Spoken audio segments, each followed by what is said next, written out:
del Departamento de Antropología y el Laboratorio de Arqueología. Las quintas jornadas se hicieron hace más de 20 años y esperemos que ahora vuelvan con la reapertura de la carrera, vuelvan a ser anuales y que tengan distintos formatos y distintas personas que vayan presentando sus trabajos de investigación. Particularmente la idea de este ciclo de jornadas que decidimos organizar era presentarles a ustedes como estudiantes, primero traerles el laboratorio de arqueología a su cotidianidad. Muchos no saben que existe un laboratorio de arqueología que forma parte de la Facultad de Humanidades. Así que la idea de estas jornadas era hacer un ciclo de 2 encuentros en los que los distintos integrantes del laboratorio les vamos a estar contando de qué se tratan nuestras investigaciones, dónde trabajamos, cuáles son las principales líneas de trabajo que seguimos.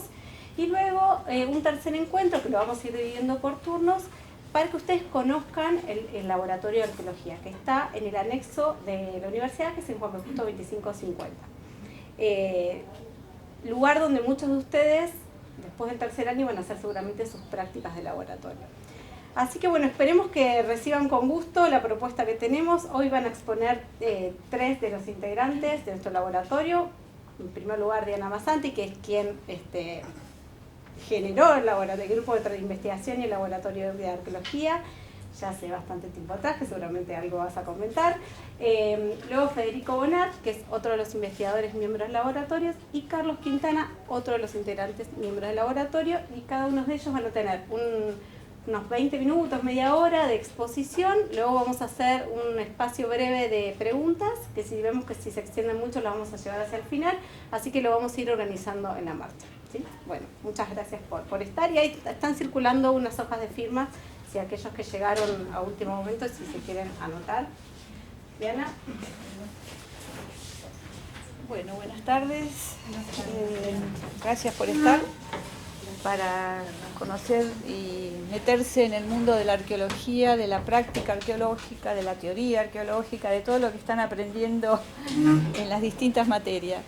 La idea, como bien dijo Verónica, es presentar a la carrera lo que hacemos desde hace mucho tiempo, por lo menos en mi caso, así que voy a comentarles rápidamente lo hecho y lo que está en curso después de varias décadas. Es decir, en mi caso las tengo encima, eso no me voy a hacer la nena. O sea, empecé en 1981 descubriendo Cubatixi, y eso generó, bueno, muchísimas cuestiones de ciencia, de investigación, en lo personal también, y continúa. Es decir, no solo fue un primer sitio importantísimo para la arqueología de Argentina, sino que también permitió que varios investigadores generaran sus tesis doctorales. Eso hoy día es muy importante, pues la producción de la investigación. Bueno, en lo que se puede ver de esta filmina tiene que ver con las líneas de investigación. El laboratorio tiene 2 líneas centrales. Una local, que tiene que ver con el análisis del pasado centrado en el eje de Tandil, en un sector muy chiquitito de Tandil. Le digo muy chiquitito porque es pequeñito para respecto de otras áreas de trabajo. Ahí en el mapa pueden ver, es un circulito rojo que marca nuestra área de investigación otorgada legalmente. Y digo legalmente porque desde la aprobación de la Ley de Patrimonio a nivel nacional, todos los arqueólogos pedimos permiso a nuestras provincias y nos permiten investigar, en nuestro caso con exclusividad, a través de coordenadas geográficas. Ponemos las coordenadas geográficas en un polígono donde, bueno, en esa área tenemos nosotros la responsabilidad de trabajar con todo lo que significa la responsabilidad de trabajo arqueológico, ¿no? En descubrir los sitios, en excavarlos, en analizarlos en el laboratorio. Esta área, bueno, ahí puse una pregunta muy general, ¿no? ¿Cuándo, cómo y por qué este sector serrano está demostrando la importancia del poblamiento prehispánico, o sea, anterior a la ciudad de Mar del Plata, la fundación de la ciudad de Mar del Plata, que generalmente nuestras historias regionales están vinculadas a la historia occidental en cuanto a fundación de ciudades, que esto es muy particular, sobre todo cuando las ciudades tienen nombre de los militares de la conquista del desierto. Eso espero que algún día se revea. O sea, los nombres de las ciudades en muchos casos responden a esa ideología de la creación incluso de la nación argentina. Nosotros nos vamos a lo que nos importa, que es el pasado anterior a esas fundaciones occidentales.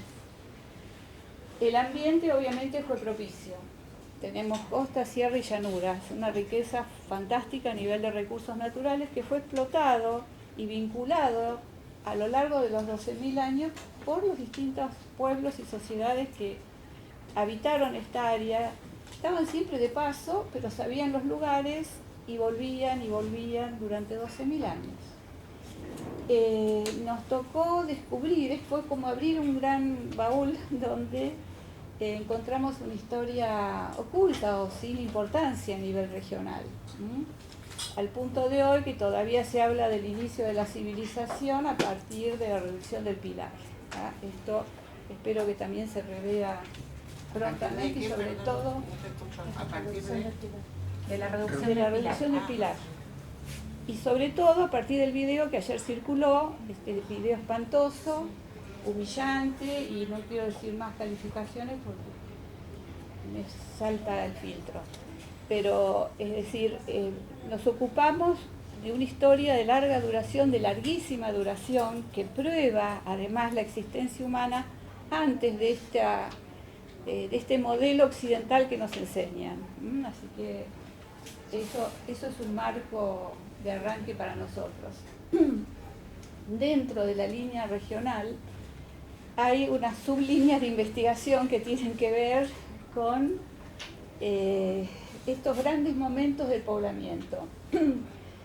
Cuando empezamos a trabajar en Cueva Tixi, que fue y sigue siendo la referencia de toda la historia local, tiene los 12.000 años en la misma cueva, como muchos otros sitios, solo que este tuvo la particularidad de conservar los restos óseos, una cuestión química física de las matrices sedimentarias con un pH neutro que permite la conservación de los huesos. Y eso ha sido hasta ahora el único sitio con esa calidad y a lo largo de los 12.000 años. Esto es lo interesante. A partir de la importancia y la posibilidad de fechar, nosotros pudimos fechar recién en los años 90 por carbono 14 y saber la cronología de lo que estábamos encontrando, porque no teníamos todavía posibilidades y los costos son muy grandes y el CONICET nos pagó los primeros fechados para la región y que fueron unos resultados muy buenos que indicaban los 10.300 años para la primera ocupación, la que está más abajo, y sucesivamente hasta llegar a una moneda de 1908, que eso fue fantástico. En 1908 pegadito un fogón y unas costillitas de liebre, que obviamente es un recurso moderno, pero la monedita fue fantástica. Era un contexto chiquitito, perfecto, en una cuadrícula con la monedita. No me lo olvido más, porque la verdad... la importancia del tema del poblamiento inicial, que es un tema de Litz, digamos, por la importancia de conocer ese pasado inicial.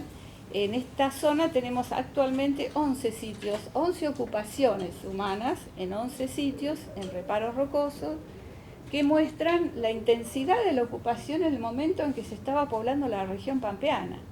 Esto es lo importante. Ese tema lo tomó Federico en su tesis, en sus ciclos de beca y en su tesis doctoral, que después él le va a hablar. Solo menciona algunos de los 9 sitios que él trabajó en su tesis, después aparecieron 2 más, por eso hablo de 11, que es Cueva Tixi, Abrigo Los Pinos, Cueva Burucuyá, y él trabajó la cuestión de la secuencia de producción lítica, la tecnología. ¿Por qué? Porque todos los sitios tienen lítico, no se pudre. El hueso se pudre, el lítico no. La cerámica no siempre estuvo metida dentro de los reparos rocosos. Y esto es su libro de tesis. O sea, todos sus años de beca, que fueron extensos, un trabajo enorme, porque son miles y miles de piezas, es un trabajo arduo. ¿Cuántas variables? 30 y pico de variables por pieza, ¿no? Sí, fácil. Más o menos hay que medir eso. entenderlo y generar la información, generar el dato significativo. Esa relación de unidad socialmente significativa de Lumbreras que me fascina. ¿Por qué? Porque cada pieza tiene mucho significado social. Desde ir a buscar la materia prima, la idea, obviamente, traerla, transportarla, la necesidad de generar un artefacto y una tecnología que está implementada en esa pieza. Entonces, esa pieza se convierte en unidad socialmente significativa. Cuando se convierte es un dato. Es maravilloso ese concepto. Se los largo así para después mirarles. Bueno, la segunda línea es a lo largo de esa secuencia, desde el Pleistoceno final, desde el inicio del Pleistoceno final, la transición Pleistoceno-Holoceno, usamos términos geológicos por la cuestión paleoambiental, que además ocurrió, las glaciaciones ocurrieron. El segundo gran tramo lo trabajó un arqueólogo español, que también vino con beca de la agencia, en los tiempos en que nuestro país ponía dinero en la ciencia, lo que debía ocurrir y lo que no se debió cortar. Vino este investigador español con una formación diferente a lo que se daba acá en Argentina, con lo cual eso estuvo muy bien, y trabajó los 5.000 años, un bloque de 5.000 años con 10 ocupaciones humanas en los mismos sitios que trabajó Federico, pero en secuencia más alta. En las estratigrafías, esas ocupaciones van a estar más altas sobre el piso actual. No sé si me van siguiendo. Ese Holoceno medio, que va entre los 8.000 y los 3.000, los trabajó Paolo Donadei Corrada. Y agregamos otros sitios como el Mirador y la Cautiva, el Mustafa. No sé si la idea era que vieran en esta imagen, acá hay una bolsita de papel metalizado, chiquitito, que es para sacar las muestras de carbón. Esas dieron 5.100 y 5.200 años antes del presente. En la secuencia está un sedimento más claro, que es el de los 10.000, e inmediatamente lo del Holoceno medio con los 5.000. Son ocupaciones muy efímeras, de muy poco tiempo. No ocuparon las cuevas como la ocupaban anteriormente, tipo campamento. Todos estos 5.000 años son muy locos porque no aparece ningún campamento residencial, muy poco material, pero hay que explicarlo, y estuvieron de pasada. Seguramente el campamento estaba al aire libre y hoy día con el arado y la economía agropecuaria sería azaroso encontrarlo. Están, pero hay que encontrarlo. Bueno, la cosa es que está mostrando un nivel de movilidad diferente, con menos movilidad que lo que muestra las ocupaciones anteriores y las posteriores. Y bueno, Paolo analizó también toda la secuencia de producción de cada instrumento y se concretó no solo en su tesis doctoral, que la presentó en la Universidad de Buenos Aires, sino que además publicó un libro, que está ahí en el medio de la diapositiva. Es decir, investigación y producción de los términos científicos, ¿va? Mucho antes que Paolo, incluso que Federico, nosotros habíamos iniciado desde hace varias décadas, que creo que siempre en realidad, el trabajo interdisciplinario. En arqueología no trabajamos solos, sino con geólogos, con biólogos, con paleontólogos, con distintos profesionales que nos permitan entender el continente que contuvo la información arqueológica. Y ese continente lo trabajan los paleobotánicos, por ejemplo, los geólogos. En este caso, la primera tesis con la información nuestra la generó María de los Milagros Colovil, la chica que está ahí de remera roja. En el sitio Lobería 1, ella tomó toda la secuencia también de 10.000 años de ocupación humana sucesiva en ese reparo, y logró la tesis doctoral en la Universidad de Rosario con estudios de arqueobotánica, es decir, trabajó los fitolitos, que son las sílices que producen todo el mundo vegetal. La hoja se pudre, digamos, las ramas se pudren, pero el sílice queda. Y ese sílice es como un ADN del género y especie de las plantas. Entonces se puede saber, aunque no se vea en los sedimentos, con microscopio, con muestra, con un tratamiento específico, los fitolitos, que ahí hay una imagen, bueno, no se ve bien, pero son obviamente microscópicos, y con eso puede determinar qué vegetación fue introducida, ya sea para alimentarse o el viento entró vegetación. Y a lo largo de la secuencia se puede saber también los cambios ambientales.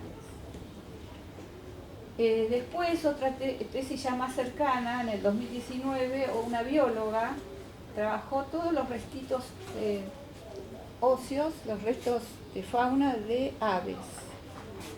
Acá son los cráneos de pajaritos, de ñandú también, de todo el mundo que ha quedado metido en Codatixí a través de distintos factores, como por ejemplo las lechuzas, o el hombre también pudo haber cazado un ave y haber dejado los restos óseos, pero sobre todo las lechuzas, que cazan pajaritos y las regurgitan y dejan esos restos sobre la tierra, sobre donde vomitan.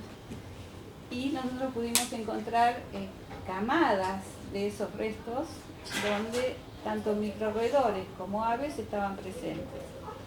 Y esta bióloga, esta investigadora, generó también su tesis doctoral en la Universidad de Córdoba a través de la identificación, por lo menos de género y en algunos casos de especie, de las aves que habían ingresado a Codatixí a lo largo también de los 10.000 años.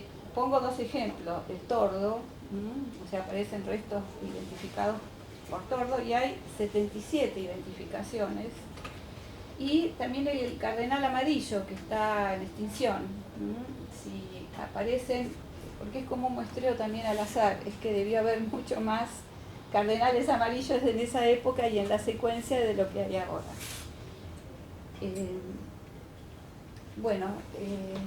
Otra línea también que fue paralela a las investigaciones de descubrimientos de sitios arqueológicos y de excavaciones y todo lo que hemos hecho en décadas, es el trabajo de Carlos Quintana, que él en un ratitito les va a explicar obviamente en profundidad y en detalle, que ha sido el estudio sobre todo de los cambios en la subsistencia humana, de qué manera hubo caza, captura de animales, de qué manera los procesaron dentro de los sitios, qué consumieron y qué cambios a lo largo de los 10.000 años.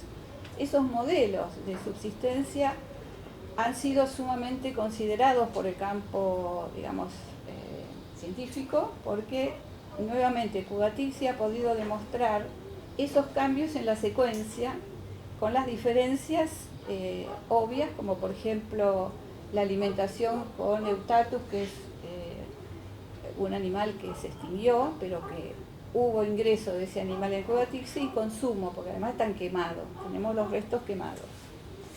Un ejemplo. Luego los grandes cambios hacia el Holoceno tardío, bueno, él lo va a explicar pues, totalmente, yo ahora menciono simplemente la línea.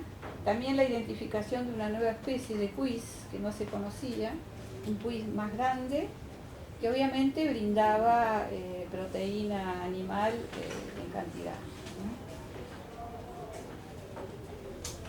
Otra línea de análisis interdisciplinario es la geoarqueología, que vuelvo a decir, tanto con la zooarqueología como la geoarqueología fue acompañándonos en el crecimiento del laboratorio. Gustavo Martínez, que está acá en la cueva Ali Mustafa, es muy alto, por eso está muy sentadito ahí. Nos acompañó en todas las campañas y en la mirada como geólogo y como generador también de las muestras de sedimentos que hay que tomar y después la discusión de cómo se formó el sitio. Acá el geólogo aporta la idea de qué procesos naturales y también antrópicos gestaron esas matrices sedimentarias.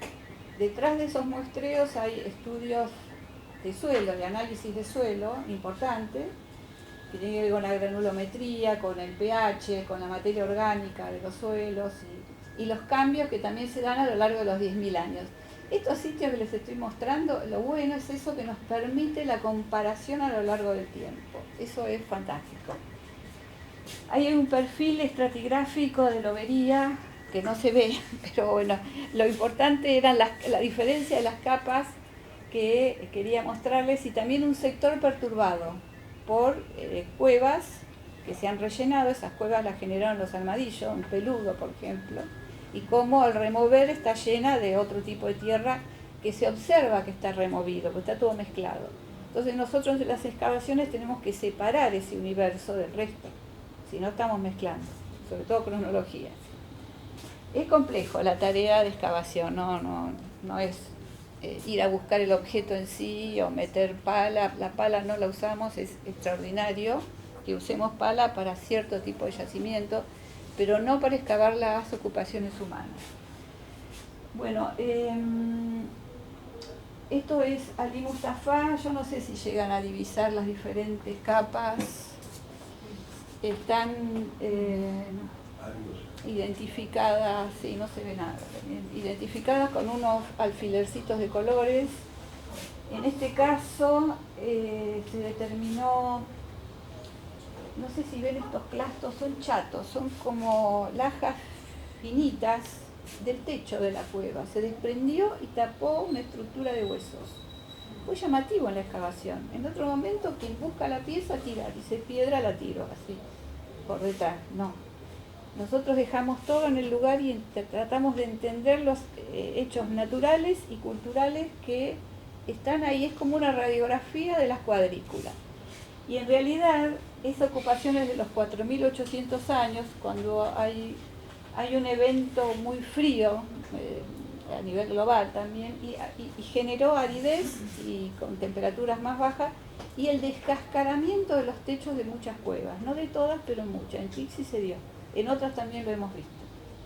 Se va de alguna manera gestando este colapso de plaquitas de los techos, y es un indicador geológico, es un indicador paleoambiental, y también cubrió los huesos, o sea, ayudó a que eso estuviese in situ.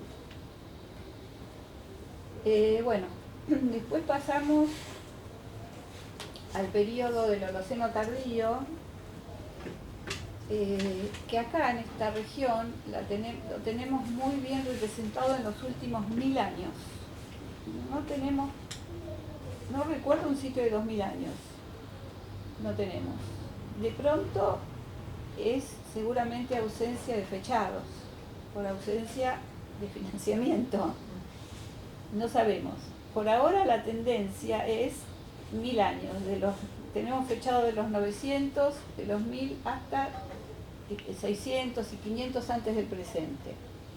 En esa época, en ese periodo, esto es un tema para una futura tesis, acá estaba en el freezer este tema, porque es sumamente complejo, no solo en la tecnología lítica, en la tecnología cerámica, en la cuestión del arte rupestre, en el tipo de campamentos de larga duración que estamos excavando para ese periodo. Tanto Cueva Labra, Cueva Tixi tiene, no de la misma intensidad que el Labra, lo vería uno, pero la gente se quedaba viviendo mucho más tiempo de lo anterior. O puede ser que hayan ido muchas veces al mismo sitio.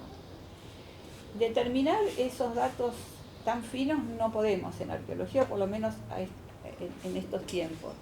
Pero sí la magnitud de la información es tan numerosa que indica mayor población, mayor residencia, mayor tiempo de estadía y campamentos de múltiples funciones. Los instrumentos son llamativamente distintos. Instrumentos en hueso, que por lo menos se conservó en Cueva Labra, solo en esa época, en Lobería también, solo en esa época. Luego el hueso se pierde porque por la acidez de esa matriz se pudre, no existe más. Y mucha arte rupestre, muchísima arte rupestre que asignamos a este periodo porque lo tenemos en varios sitios fechados. Tanto acá muy cerca de Mar del Plata está la mayor concentración de sitios con arte rupestre.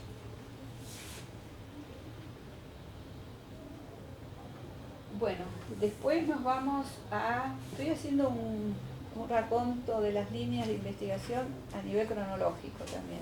Del Holoceno tardío nos vamos a la arqueología postconquista, que también fue un gran hallazgo, nos fue buscado, fue encontrado así muy inesperado.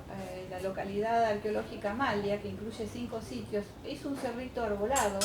Ustedes ven en esa foto un campo arado, un cerrito muy bajo con muchos árboles, que fue asiento de 5 lugares que nosotros pescamos en los sondeos, de áreas de actividades complementarias de un campamento que considero yo, y en los pocos que le puedo hablar de identidad, que es mapuche. Porque los elementos que aparecen no son producidos en la región y son fundamentalmente vinculados a los estilos, por ejemplo, cerámicos de la Araucanía o de Neuquén, porque era lo mismo. Como siempre se dice, los Andes no fueron una barrera.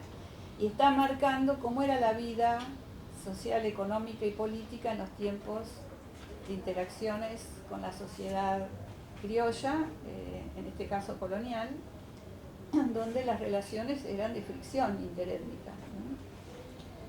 Bueno, hay mucho para hablar. Yo hice mi tesis doctoral con este tema en el 2007, se me fue un 2. Aparecen elementos de producción europea como la botija, esta verde. Estos son fragmentos, tenemos unos cuantos más, pero no pudimos armar la botija, pero viene de la misma, que eran recipientes para contener aguardiente o aceite, y que eran trasladados a América ya desde la conquista, ¿no? En América en cantidad. Y obviamente esto fue producido, o sea, está en ese lugar por intercambio, como unas cuentas vítreas. Esta chiquitita azul nos dio la cronología, fue producida en Europa a fines del siglo XVIII. ¿Por qué? Porque acá no podemos utilizar el carbono 14, es muy difícil, fuera que nosotros fechamos, pero los márgenes de error es tan grande que nos da casi 2 siglos, no nos sirve 2 siglos, no es lo mismo 18 que 20. Entonces lo que ocurría en el 18 era muy particular en cuanto a que era todavía la colonia. Y Amalia nos dio muchísimas satisfacciones, es el nombre, ¿no? Amalia. En estos 5 sitios, el sitio 2, que es una grieta, ahí estamos los que trabajamos en una campaña. Hay arqueólogos y arqueólogas de Catamarca, 2 estudiantes de historia, y bueno, Federico, estoy yo y el perro de uno de ellos. En esa cuevita, que es como una grieta en forma de L, encontramos la secuencia, ahí sí que completísima, de la historia pampeana. ¿Por qué digo completísima? Porque tiene el siglo XVIII. Todas las demás tienen, hasta el Holoceno tardío, no tienen nada de la relación posconquista. En este caso, en esa cuevita, dejaron la mayor cantidad de vasijas de cerámica, las dejaron adentro, volvían seguramente, o estaban 2 años, 3 años, como cuentan los documentos escritos. Hay algunas fuentes que es fantástico cómo relatan y cómo realmente puedo llegar a pensar la vida social en ese cerrito. En esa secuencia tenemos Punta Cola de Pescado abajo, con 10.700 años, hasta 8.000, 7.000, y después saltamos al siglo XVIII. Esta secuencia no existe más, porque también estas cuevas tienen problemas, se mete la gente. Siempre digo uno solo, no es un batallón. Una sola persona con problemas destruye lo que la naturaleza generó, porque esa secuencia tiene casi 2 metros de profundidad, tanto como lo vería, porque es una trampa de sedimentos. El viento mete tierra y no sale, porque realmente es una cajita en forma de L. Fantástico. Ahí tuvimos un montón de información. Pero bueno. Esta es la vista de un corral con restos en su interior deteriorados de vaca. Y en el arroyo, hay un arroyito que pasa por abajo, pegadito al cerro, abrimos 2 áreas, como muestran acá y acá. En esta hay estudiantes de historia excavando un piso de huevo de ñandú. Se mataron al sol de enero con un pincelito, son todas las placas de huevo pisado, intercalado, maravilloso. Cuando lo vimos, bueno, había que limpiarlo y había que exponerlo con un pincel. Así que fue toda una odisea y salieron excavaciones y gráficos y el registro de muy buena calidad, con un trabajo humano también muy fuerte, porque en arqueología se trabaja también muy fuerte en el campo y tenemos resultados también importantes. Y acá restos de un caballo articulado, que estaba acá en el área que excavamos, que bueno, Carlos después posiblemente les menciona el tema también del ganado introducido y que era esperable encontrar ganado introducido porque es un yacimiento del siglo XVIII. Caballo, encontramos y una sola vaca. El trabajo nos llevó 5 campañas en enero de excavación, aprender lo que era en ese momento la visión que podíamos tener desde la arqueología en tiempos postconquistas, que prácticamente no había nada trabajado. O la relación vidrio y lítico daba posconquista, no. El vidrio puede ser metido por otras cuestiones. Acá teníamos realmente las vasijas, estas son las chalias, esta es una reconstruida. Son idénticas a las que aparecen en el área de la Araucanía y en Neuquén. En Neuquén son las mismas ollas, el mismo estilo cerámico que aparece como ajuar funerario. Nosotros no tenemos ningún entierro, la verdad que no lo buscamos, estén ahí todavía. Tenemos la vida doméstica representada en el cerrito y en esa grieta de Amalia del sitio 2.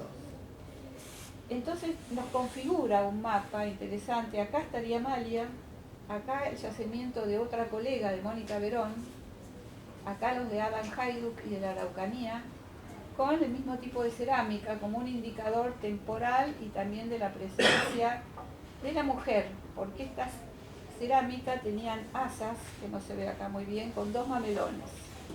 Hay estudios estilísticos que dicen que esa es la representación de la alfarera y de la presencia de género, en el sentido que ponían los 2 mamelones como identificación de la mujer. Y realmente encontramos un montón, no es esta es la única. Tenemos las chalias, que son las ollas, y las jarras para contener líquido, nada más, no hay plato, no hay nada. Estas piezas se realizó cortes delgado y petrografía. Determinamos que no fueron producidas por lo menos con sedimentos de la Pampa. Sedimentos de dónde no sabemos, pero obviamente son extrarregionales y es lógico. En sociedades que ya venían con caballos, o sea, ya no era una movilidad pedestre, sino ecuestre, y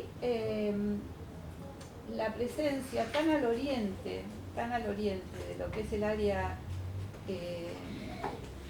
arauco-pampeana, estaría indicando también algo vinculado al simbolismo del oriente, el llamado Puel Mapu por los pueblos mapuches, el ir al oriente, y bueno, Amalia está bien al oriente, y es un cerrito. Lo sagrado también tiene que ver en la ideología mapuche con ocupar cerritos o generar esos cerritos por tierra. Bueno, hay todo ahí un trabajo muy fuerte de algunos arqueólogos chilenos. Y bueno, este cerrito pequeñito ya estaba construido, digamos, y van a generar en la cima algún posible ritual religioso, porque encontramos fragmentos de cientos de cerámica metidos en una raja. Ahí nunca pudo haber entrado la pieza entera, pero sí los fragmentos rotos. Y en datos que he estado indagando, es una ofrenda a los lugares de tránsito. Y Amalia está relativamente vinculada, tal vez cercana a la Puerta del Agua, el volcán famoso de los documentos escritos. Es probable que haya sido ofrenda de alguna forma, algo que lo perdimos totalmente, pero en la cima de ese cerrito, y vuelvo a decir muy chato, aparece la mayor cantidad de cerámica y después las piezas rotas, casi enteras, dentro de la cuevita.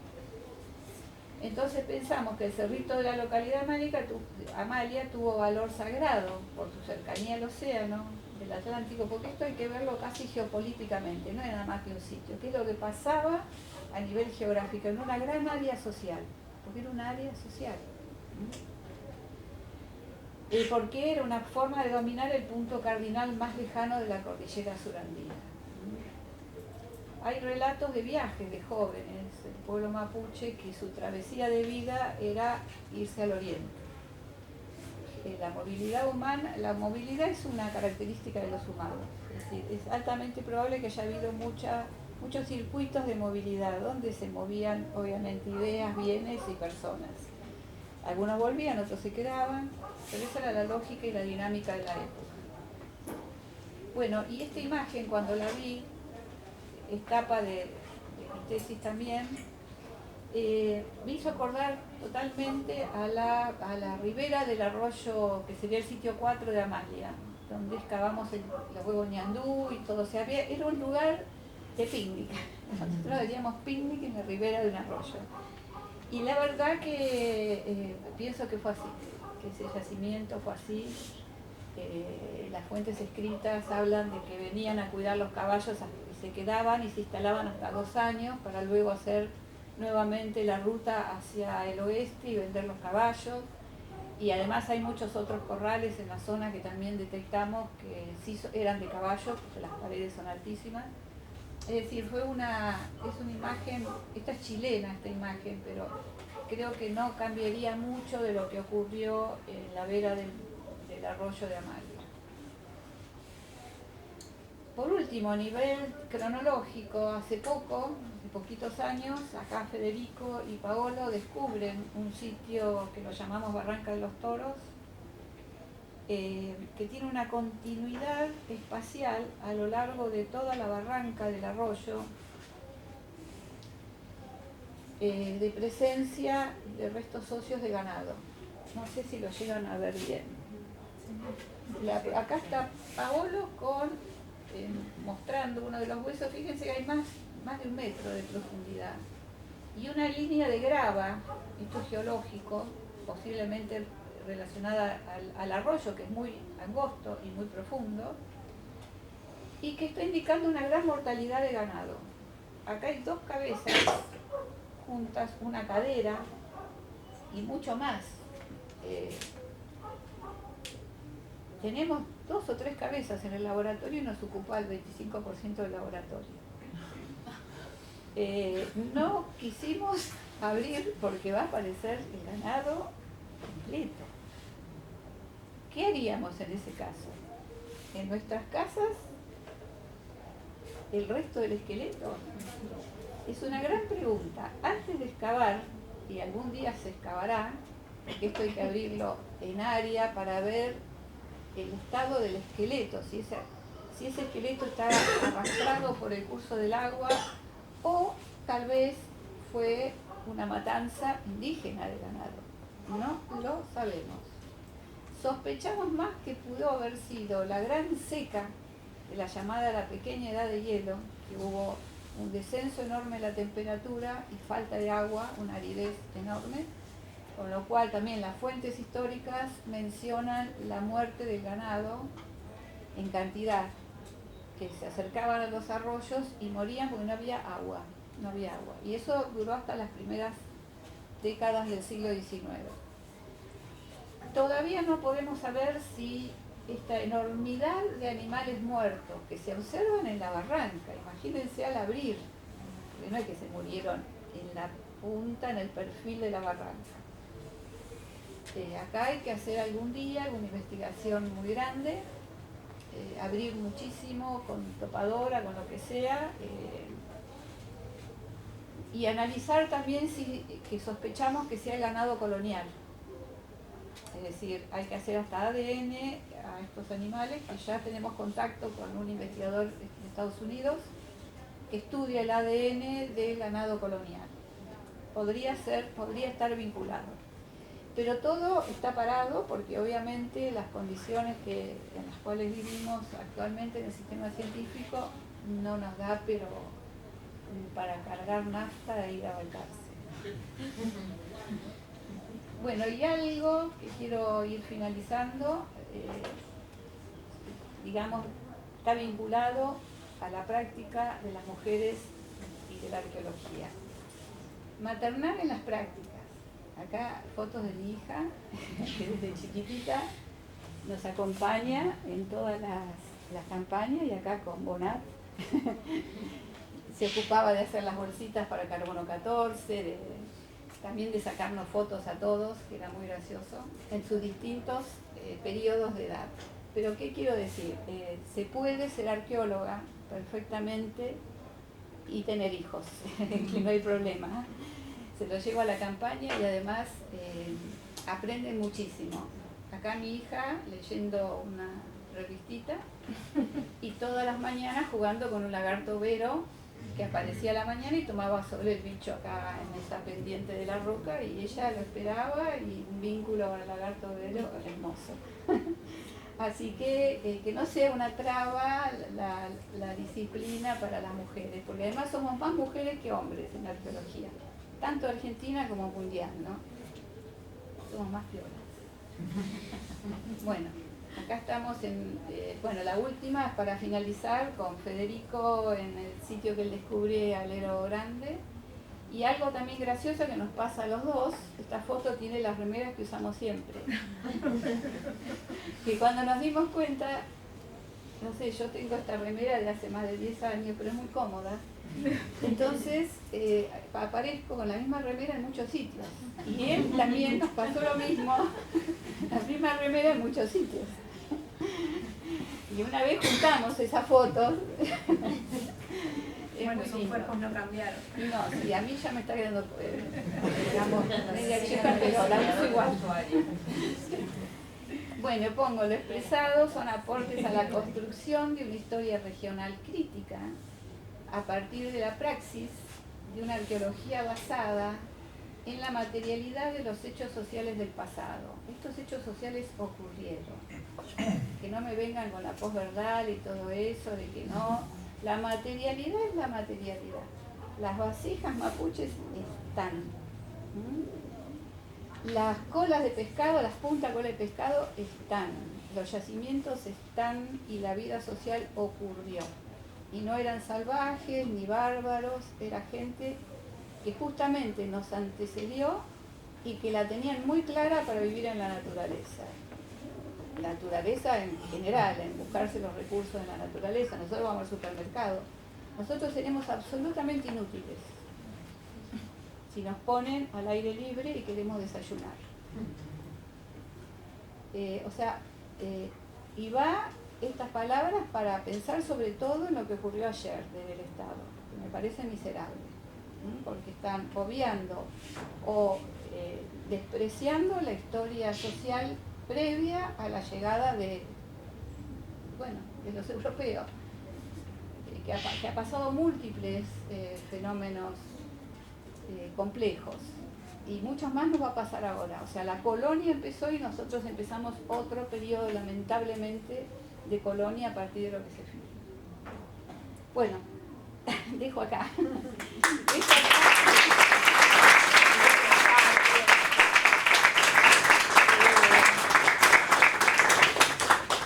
Ahora Federico va... Las preguntas las vamos a dejar para el final porque nos queda una hora de aula.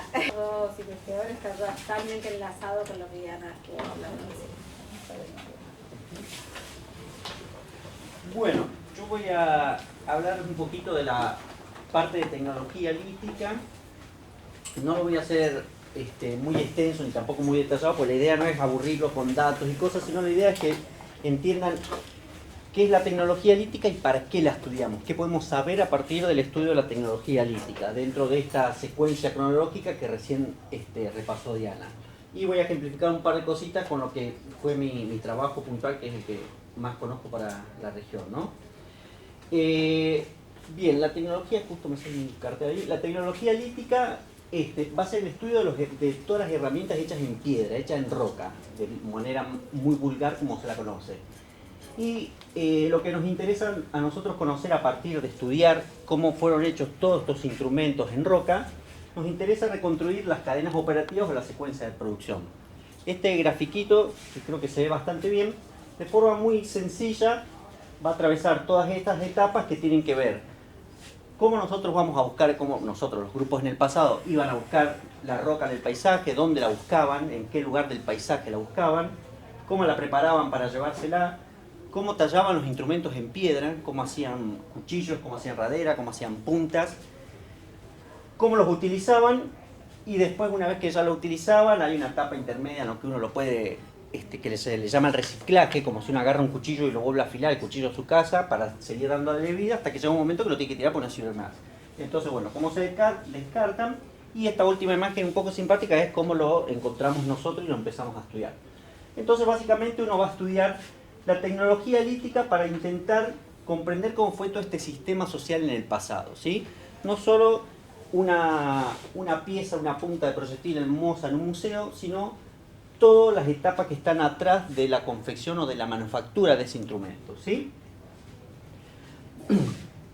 Entonces, como mencionó Diana un poquito al inicio, debido a su naturaleza, que son rocas, básicamente es el registro que más se conserva a través de los años, a través de los miles de años, porque bueno, las rocas son prácticamente indestructibles, ¿sí? No siempre pasa, pero ayudan a conservarse, y sobre todo cuando tenemos problemas como por ejemplo en la región en la que vivimos nosotros, que es un ambiente muy húmedo, que no permite que se conserve en muchos de los sitios lo que es lo orgánico, huesos, pieles, madera.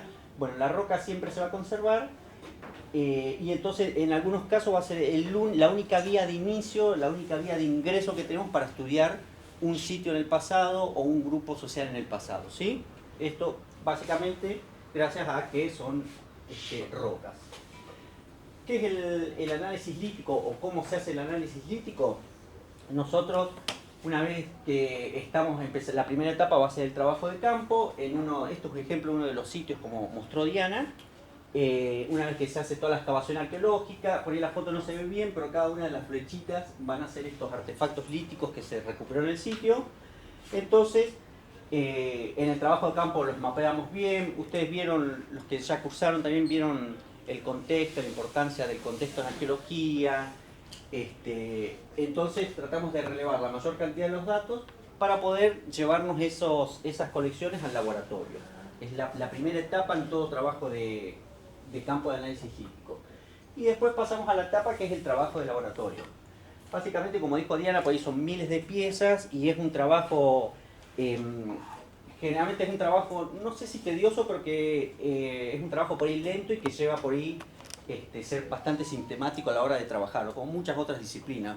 Lo más importante es obtener los datos, y a partir que uno tiene los datos de buena calidad, esos datos, uno puede avanzar y abordar distintos eventos o distintas preguntas que tengamos. Entonces hay una etapa en la que nosotros desparramamos todo el material, lo clasificamos, que en esta puse como separar y rotular, que esto en términos de patrimonio es la puesta en valor del patrimonio. Hemos hablado también para los que han cursado, o también los que han cursado antropología, esta puesta en valor del patrimonio, que es un patrimonio cultural que nos pertenece a todos. No es del laboratorio, no es mío que lo estudio, no es de la universidad, sino que nos pertenece a todos. Entonces una de las etapas es la conservación y la puesta en valor de ese registro. Entonces tenemos esta etapa en la que separamos todo el material, lo rotulamos, lo ponemos en valor y pasamos a una segunda etapa que va a ser la clasificación y el análisis. Dentro de la tecnología lítica, como los que van a ver después la tecnología cerámica, ahora cuando vean también con Carlos, se pasa esta etapa de análisis y clasificación, y básicamente nosotros intentamos clasificar el material según si son instrumentos, si son núcleos, si son desechos, para apuntar a esta reconstrucción de las cadenas operativas, ¿sí? De vuelta a esto, no nos interesa solamente una punta linda, museológica, hermosa, sino nos interesa todo lo que está atrás y todos los pasos que se llegó hasta lograr esa punta. ¿Me van siguiendo? ¿Voy muy rápido? ¿Estamos bien? Bien. Y como vieron recién en la primera presentación de Diana, nosotros desde el laboratorio estas dos líneas de investigación, la línea local va a trabajar, o trabajamos principalmente en lo que es arqueología de cazadores-recolectores, y en este caso, como presentaba yo, va a ser en relación a lo lítico. Carlos después le va a hablar un poco en relación a la fauna. Bueno, la arqueología de los cazadores-recolectores ya también en algunas clases que han tenido, en antropología ya lo conocen, es este modo de vida que básicamente se basó la subsistencia en la caza, la recolección y la pesca, y definiciones clásicas de que eran pequeños grupos con alta movilidad, generalmente con lazos familiares estrechos, unidades familiares las que lo conformaban, y que según distintos momentos del año, distintas estaciones, van ocupando el paisaje de una forma u otra, se van moviendo en el paisaje, van moviendo sus residencias, como van moviendo también los campamentos donde hacían distintas actividades. ¿Qué nos interesa saber en el caso puntual de acá, que trabaja el laboratorio en Tandil Oriental, en esta porción de la provincia de Buenos Aires? Los temas de investigación que han trazado la trayectoria del laboratorio, como comentó Diana, dónde y cuándo se ocupaba las sierras, cuándo llegaron los primeros pobladores, cómo era la organización social que tenían estos grupos humanos. También es cómo era la organización tecnológica. Van a escucharlo de la tecnología lítica también en términos de organización de la tecnología lítica, cómo se organizaba todo el universo de la tecnología lítica, tanto desde cómo hacían este esquema de cómo buscaban la materia prima, cómo la tallaban, cómo hacían los instrumentos, sino también todas las estrategias que hay detrás para cada una de esas etapas, ¿sí? Uno no sale de forma deliberada al campo a buscar roca para tallar, sino que ya hay una organización y un conocimiento que uno ya sabe dónde buscar, cuándo buscarlo, cómo buscarlo, ¿sí? Intentamos reconstruir eso para algún momento del tiempo puntual. En el caso que yo trabajé iba a ser el de los primeros grupos que ocuparon la tecnología temprana, de los primeros cazadores-recolectores que ocuparon la región. Que bueno, Diana mencionó un poco, que fue el trabajo mío de doctorado que hice con Diana como directora, y lo que intentaba era reconstruir estas cadenas operativas o estas secuencias de producción, identificar cuáles fueron las materias primas utilizadas en términos de sus frecuencias. Esto es fundamental, saber qué roca es, qué tipo de roca es y dónde viene. Es una cosa que parece muy sencilla, pero es una cosa fundamental que nos va a ayudar a nosotros a discutir otros aspectos como movilidad, organización social y demás. Y para ir a modo de ejemplo,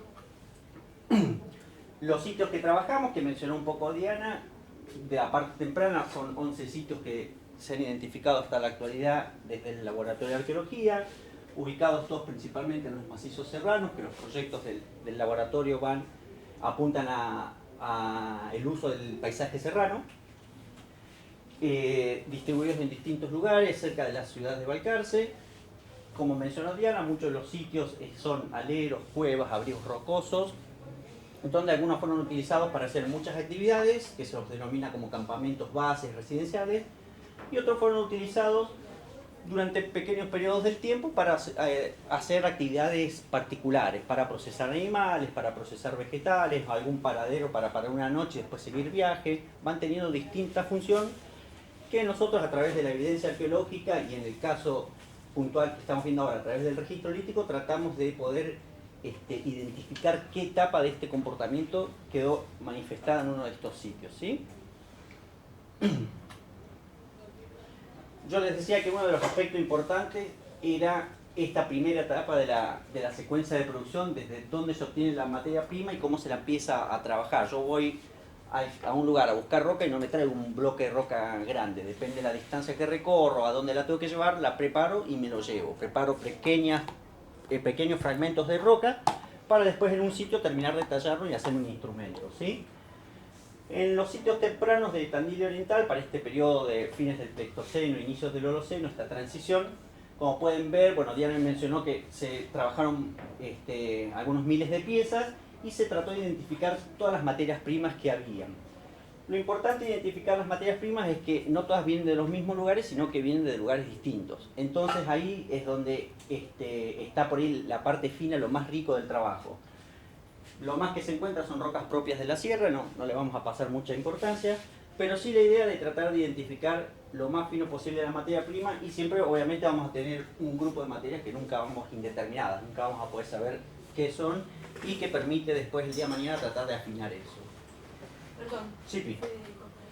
¿Qué es OFB? Sí, estas son dos rocas ortocuarcitas de la formación Balcarce, son dos rocas de la sierra, la formación Balcarce y el grupo Sierras Vallas, de las sierras de Tandil. Sí. Formación Balcarce es donde estamos parados hoy en día, toda la roca maroplatense, creo que la conocen los que son de acá, Sí. la que está hecho los chalés clásicos, van a la sierra, lo primero que se encuentran, van al Parque San Martín, eso es Formación Balcarce. Sí. El macizo serrano de esta parte, Formación Balcarce. Y grupo Sierras Vallas, para Olavarría. En Olavarría hay un punto cerca de Tandil, en la ciudad de Barker, la Numancia. Son dos puntos donde aflora esta roca. Básicamente las sierras de Tandil, el área que nosotros trabajamos, van de Olavarría a Mar del Plata, son 300 kilómetros, y la sierra hace una especie de arco. Está más baja en la zona de Mar del Plata y de Olavarría, se levanta hacia la zona de Tandil, por eso la zona de Tandil es más alto, y entonces empiezan a aflorar rocas que están más abajo. Pero básicamente acá en Mar del Plata, donde estamos nosotros, es todo formación Balcarce. De acá hasta llegando a Tandil, prácticamente formación Balcarce. Y lo que tiene importante lo del grupo Sierras Vallas es que son dos lugares en el paisaje puntuales en donde están. Nosotros, por una cuestión de distancia, consideramos que la de Grupo Sierras Vallas está a unos 130 kilómetros de acá, donde estamos más o menos. Entonces, bueno, fueron 130 kilómetros que los grupos humanos debieron caminar y buscarlo, o llegar a través de intercambio, ¿sí? Por eso viene lo importante de tratar de afinar lo más posible en las rocas. Después otras rocas tienen distintas procedencias que ahora vamos a ver como muy por arriba. Esto sería la primera etapa en la que estudiamos de esta cadena operativa, de esta secuencia. Acá está un poquito lo que hablé recién, de las rocas por ahí más importantes que nos interesa para discutir un poco movilidad, relaciones de interacción social a amplia escala. Encontramos las del grupo Sierras Vallas, que está más o menos 110 kilómetros desde donde están los sitios. Yo le dije 130 donde estaba en Mar del Plata, ¿no?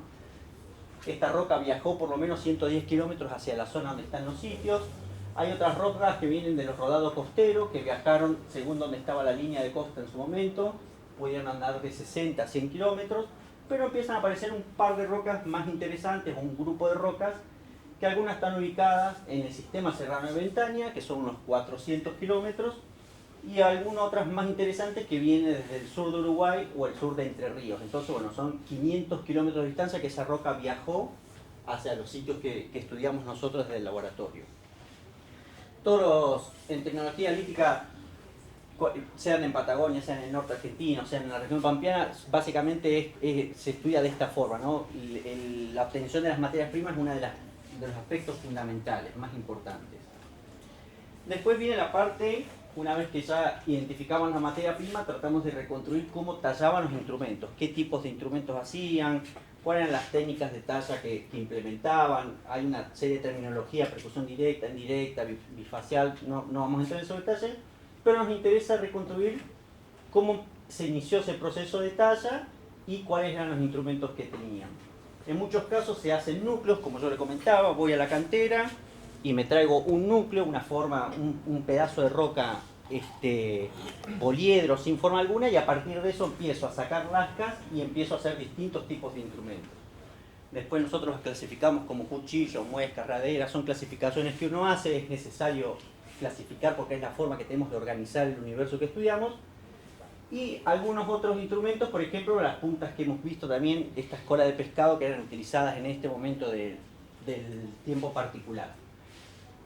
Entonces estudiamos esta parte que le mostraba en las primeras fotos, de desparramar el material, de clasificarlo según si eran núcleos, si eran instrumentos, si eran lascas. Es una de las partes de este cuadradito chiquitito de cómo estudiamos los procesos de talla. Cómo hicieron la gente del pasado todo el instrumental lítico que utilizaban. Después pasamos a una etapa en la que hacemos uso un poco más de distintas técnicas. En este caso nosotros hemos aplicado un poco de microscopía y estudios arqueométricos que van a ir a esta otra etapa que tiene que ver desde cómo se usa alguna etapa de reciclado y cómo se descarta, digamos, cómo se descarta y cómo lo encuentro. Es la otra pata que nos falta para entender este sistema. Busco la materia prima, la tallo, la tengo que usar, la han usado. ¿Cómo la usaron? Bueno, en algunos lugares del país, como en Ushuaia, en Olavarría, en La Plata, tienen algún instrumental que son microscopios muy potentes, que esos microscopios básicamente permiten estudiar los filos, lo que está punteado de cada uno de estos instrumentos líticos. Se estudian los filos en los microscopios y se le ven distintos tipos de rastros. La imagen es un poco ilustrativa porque no se ve mucho, y la gente que hace este análisis funcional de base microscópica sabe diferenciar cuando un filo, por ejemplo, es natural, que no está trabajado, a cuando empieza a destruirse por el trabajo. Y entonces los especialistas en esto, actualmente estoy trabajando con Marcela Leipus, que es de la Universidad de La Plata. Ellos pueden identificar distintos tipos de acciones, que sean raspar, cortar o quizás punzar, hacer huecos, y ese tipo de acciones también lo pueden llegar a asociar a qué tipo de material se trabajó. Si se cortó una madera, si se cortó un vegetal, si se raspó un hueso, si se hizo un hueco en un cuero. Tratan de vincular la acción trabajada con el material trabajado. Y eso nos permite a nosotros ver para qué se utilizaron estos instrumentos, en los sitios arqueológicos, según si es un campamento residencial, si está mucho tiempo, si es un paradero en los tránsitos de movilidad, qué tipo de actividades realizaron, sitios puntuales que era solo procesar madera para distintos fines después, y que en el caso, como les repito al principio, en esta región que no se conserva la madera en casi ningún sitio por cuestiones de humedad, nosotros a través de estos estudios podemos ver de que sí trabajaron madera. Después, ¿para qué lo utilizaron? Bueno, eso es otra etapa por ahí más compleja. Y por otro lado, otra técnica también un poco de microscopía que usamos dentro de este trabajo, como mencionó Diana, interdisciplinario, con gente del INTEMA, de acá de la Universidad de Mar del Plata, de la Facultad de Ingeniería. También otro tipo de microscopía Raman se llama esto, que lo que permite es en las piezas arqueológicas, esta pieza arqueológica con algunas adherencias que tenían, que está dibujada, es tratar de leer esa adherencia e encontrar en esas adherencias distintos compuestos químicos, distintos elementos químicos que forman compuestos, y tratar de vincularlos a algunos que nos van a servir un poco para las cuestiones más posetacionales, qué es lo que está afectando el sitio, cuáles son los agentes tafonómicos que están jugando en la formación del sitio, pero por otro lado aparecen, por ejemplo, en una de estas piezas que tenían un compuesto orgánico, una especie de resina orgánica, seguramente utilizada como para pegar la pieza a algún enmangue de madera y agarrarla y trabajar. Entonces nos dan algunos indicios de otras cuestiones que no tienen que ver propias con la formación de los sitios. Hubo en uno de los casos que tenía, por ejemplo, pigmento mineral rojo, que se utilizaba para el arte rupestre, por ejemplo.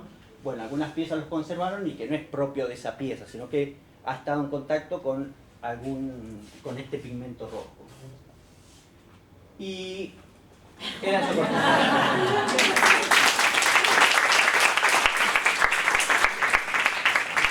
Después, cuando sean las preguntas ahí, me puedo explayar en otras cosas, pero si no se va a hacer muy, muy aburrido el tema de por ahí muchos datos y muchos números, sino la idea era que tengan en mente cómo se trabaja el registro lítico y cuáles son las preguntas que podemos abordar, ¿sí? Muchas gracias, Fede.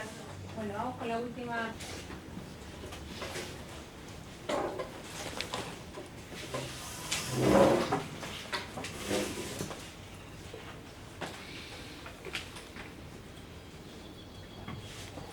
Bueno, buenas tardes, ¿cómo están? Vamos a hablar un poco de zooarqueología, pero voy a pasar algunas imágenes para no hacerlo tan extenso. Y vamos a empezar por acá. Bueno, nuevamente la idea es contarles un poco cómo venimos trabajando en el caso de la zooarqueología desde la década del 90, con los materiales de esta región para tratar de acercarnos al conocimiento del comportamiento humano a través de las inferencias que podemos hacer de los materiales óseos de animales que se encuentran en los sitios arqueológicos, ¿no? Las preguntas que nos hacemos desde la zooarqueología para conocer el comportamiento de las personas tienen que ver con qué tipo de subsistencia practicaban, qué recursos usaban, es decir, qué presas seleccionaban, cómo las cazaban, qué tipos de procesamientos hacían con esas presas, qué tipo de alteraciones podemos encontrar que nos cuenten otras historias a través de esta disciplina que se llama tafonomía, entre muchas otras variantes que podemos hacer con los restos óseos. Obviamente no estudiamos la zooarqueología como un mundo independiente de lo que ocurre en los contextos arqueológicos, sino que lo vinculamos con todos los demás, con todas las demás fuentes de información que encontramos en esos sitios, sobre todo en el contexto arqueológico, porque ni estudiamos el material lítico exclusivamente de un sitio y nada más, ni estudiamos la cerámica de un sitio y nada más, ni la fauna y nada más, sino que todo eso en conjunto para conocer los modos de vida de las sociedades del pasado en ese sitio arqueológico, ¿no? Entonces es parte de todos los enfoques que se vienen llevando adelante. Cuando Mazzanti comienza sus estudios en la década del 80, todas las preguntas sobre la arqueología estaban por hacerse de esta región, ¿no? Del mismo modo que estaban por hacerse todas las preguntas sobre la arqueología en general de esta región, porque no había prácticamente antecedentes. Había uno o dos muy poco confiables, de sitios muy mal trabajados, con sesgos ideológicos racistas, con sesgos metodológicos en el estudio de ese par de sitios, que no nos permitía, o no le permitía a Diana tener una fuente de información a partir de la cual construir un conocimiento. Con lo cual ella tuvo que empezar a hacerse preguntas iniciales acerca de qué ocurrió en el pasado prehispánico de nuestra región. ¿Quiénes vivieron? ¿Qué modos de vida tenían? ¿Qué cronologías? ¿Dónde estaban? Todo.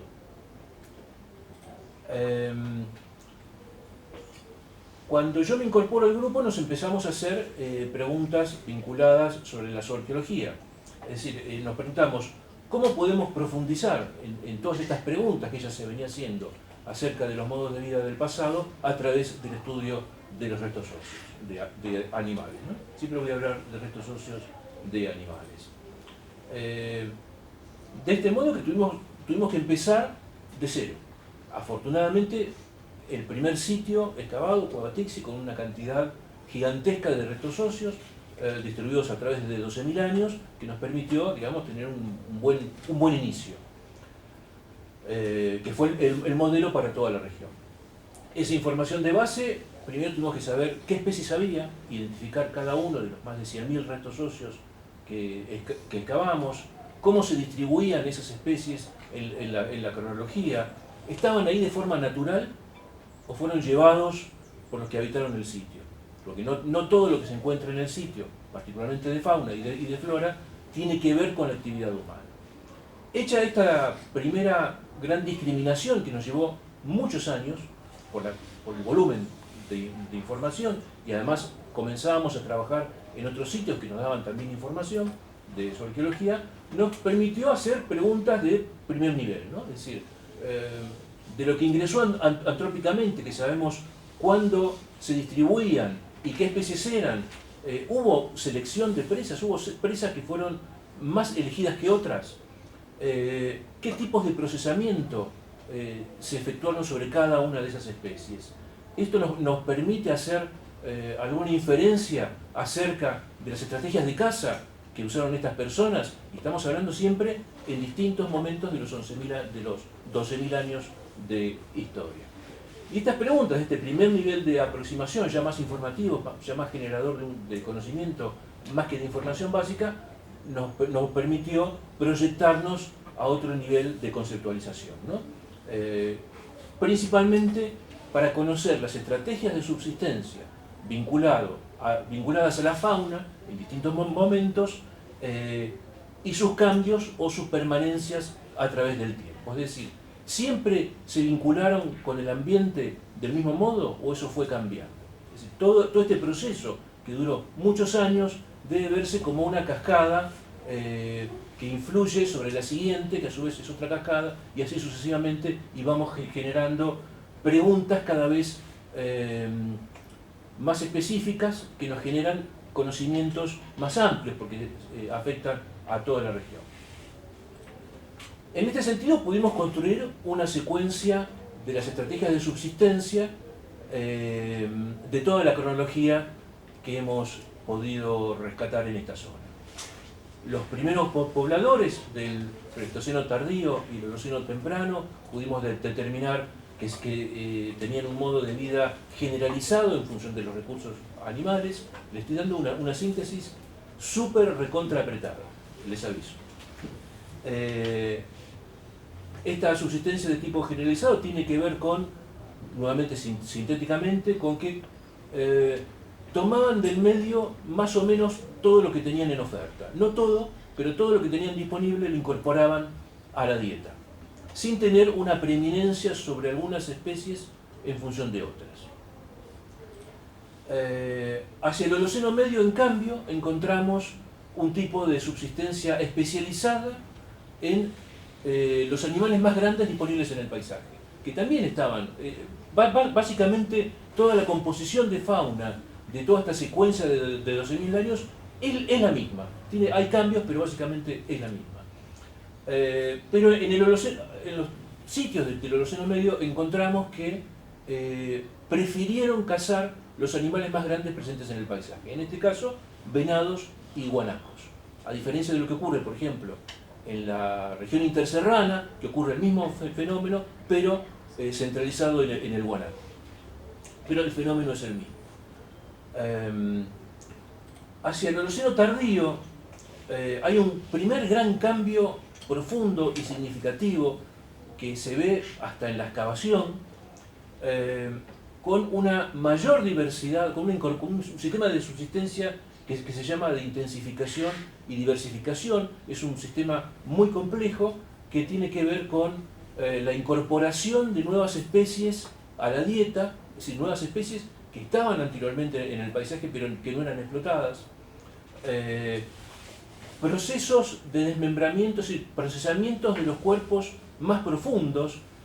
Los huesos en estos sitios aparecen, de esta antigüedad, aparecen totalmente rotos, totalmente fragmentados, quemados, hervidos, es decir, se utilizaba todo del animal.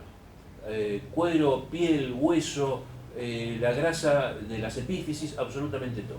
Es decir, había un procesamiento muy intenso y muy complejo, incluso en especies muy pequeñas como los cuises, que hemos podido determinar el desollamiento, es decir, recuperaban las pieles de los cuises, una cosita chiquita así. Y la diversificación tiene que ver con esto también, ¿no? Con esta incorporación de especies que antes no eran explotadas, pero que en este caso las incorporaban, particularmente especies muy pequeñas, por debajo de 1 kilo de peso. Mientras que las otras especies pequeñas que también eran explotadas en tiempos pretéritos, eran explotadas en mayor cantidad, ¿no? Y también con este modelo de procesamientos más complejos. En el Holoceno tardío post-conquista hay un nuevo cambio profundo, ya no tenemos sociedades cazadoras recolectoras, aparecen las jefaturas pastoriles y ocurre lo que les comentó Diana en un principio, vinculado con el manejo de ganado, ¿no? Todavía había caza, todavía había recolección, es decir, nosotros detectamos en los sitios mapuches, en el sitio mapuche, consumo de guanaco y de vaca, pero, que eran parte de los rodeos, pero también caza de guanaco, caza de vizcacha, caza de ñandú y recolección de huevos de ñandú, ¿no? Eran comportamientos atávicos de momentos anteriores que permanecían en el nuevo sistema, pero bueno, con una diferencia sustantiva del manejo de grandes manadas de ganado cimarrón, ¿no? Algo totalmente diferente y con una estructura social totalmente diferente a lo que ocurría en la antigüedad. Las evidencias que analizamos para reconstruir esta secuencia que yo se los di en un modo, insisto, muy sintético, de cada uno de los momentos podemos estar hablando varios días, tiene que ver con la diversidad de presas, con las huellas de corte que encontramos en los huesos, con la fragmentación de los huesos, y cómo fueron rotos y cómo fueron utilizados, los tamaños corporales de las presas, las proporciones esqueletarias, obviamente el contexto arqueológico y ambiental, y fundamentalmente la cuantificación, ¿no? Si todo esto tiene sentido en tanto podamos construir algún tipo de modelo que numéricamente nos esté indicando algo. Pero bueno, las imágenes que vemos acá son huellas de corte en distintos huesos, huellas de corte hechas con filos líticos, con lo que estudia Federico. Estas son imágenes que hicimos con nuestros microscopios, y la imagen del centro son huesos, son fémures y tibias de vizcacha que fueron fragmentadas para aprovecharlo para la tecnología ósea y para el consumo de médula. Aún un animal tan pequeño como ese, en el contexto de intensificación que vimos antes, ¿no? Bueno, y la otra imagen es un contexto arqueológico de un sitio durante la excavación. Analizado todos estos restos de varios sitios a lo largo de muchos años, pudimos plantearnos un esquema de qué era lo que se cazaba, ¿no? La diversidad, y pudimos hacer un primer acercamiento a través de los tamaños corporales, a partir de lo cual identificamos dos grandes categorías de estrategias de caza, ¿no? Lo que se llama caza mayor y caza menor. Nosotros definimos la caza mayor a partir de los 15 kilos, y la caza menor, en nuestro caso, estos son modelos bastante usados, pero en nuestro caso, para la caza menor, incorporamos la recolección, es decir, incorporamos a los huevos de ñandú porque nos interesaba todo lo que incorporaran como restos animales a la dieta, y generamos la categoría no solo de presas pequeñas, sino de presas muy pequeñas, porque ya van a ver más adelante que las muy pequeñas nos dan una información en particular. Esto así solo no nos indica mucho, es un primer esquema, un primer acercamiento, y vamos a ir a un caso de toda la secuencia, que es el de las sociedades del Holoceno tardío final. Vamos a un caso para no hacerlo muy largo, obviamente. En primer lugar, nosotros aplicamos en toda la secuencia un índice, así, a partir de que hicimos todos los estudios anteriores, sabemos qué especies hay, en qué tiempos se distribuyen, qué partes secretarias están representadas, cuántos individuos de cada uno, un montón de características. Empezamos a hacerle preguntas a esa colección de huesos, y una buena pregunta es un índice muy usado que se llama índice de caza mayor, que nos permite conocer la relación que hay en cada ocupación entre la caza mayor y la caza menor. Es decir, es lo que vimos antes, pero visto en relaciones porcentuales. No son exactamente porcentuales, pero sí son relativas, ¿no? Donde planteamos, bueno, no me voy a poner a explicar el índice, pero sí nos da este índice una idea proporcional de cada ocupación entre la caza mayor y la caza menor. En sitios donde obviamente hubo los dos modelos, ¿no? Y nos encontramos con una primera situación que en el Holoceno tardío final, a partir aproximadamente de los 1000 años antes del presente, las presas pequeñas, es decir, la práctica de la caza menor, fue sustantivamente más importante que en momentos previos. Es decir, acá estaba pasando algo, y que solamente con la aplicación de este índice u otros criterios que se manejaban en la época, no nos permitía interpretar del todo lo que estaba ocurriendo. Es decir, nosotros inferimos, conjeturamos, que en esas columnas azules, que es las presas pequeñas, el resultado de la caza menor, había mucha más diversidad de información de la que nos presentaba este índice en particular. Para ello empezamos a categorizar las presas de un modo diferente, ya no por especie, como lo veníamos haciendo hasta ahora, o por tamaño, sino por la capacidad de escape frente a un evento de caza, ¿no? Es decir, ahí intentamos hacer un vínculo todavía más estrecho con el cazador.